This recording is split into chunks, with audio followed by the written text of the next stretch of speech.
সাকিব সুন্দর বল করছেন, সেই শাকিল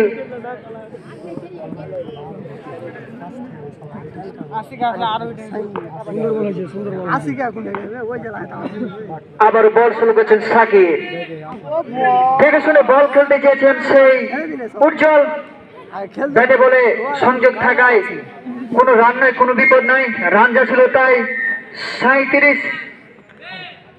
আবার মারতে চেয়েছিলেন লোভনীয় বল, সেখানে উইকেট কিপার মামুন ভাই অনেক সুন্দর ফিল্ডিং করছেন। আসলে পুরনো চেল ভাতে বাড়ে, এটাই আসলে স্বাভাবিক, তার জ্বলন্ত প্রমাণ পেলাম। মামুন ভাই একজন ভালো খেলোয়াড়। দৌড় শুরু করলেন সাকিব, আলতো করে মারতে চেয়েছিলেন, হালকা আবেদন ছিল কিন্তু আম্পায়ার সাহেব নাকচ করে দিলেন। সপ্তম ওভারের খেলা এগিয়ে চলেছে 2 উইকেটের বিনিময়ে দলীয় রান 37। আবারও মারতে চেয়েছিলেন সেই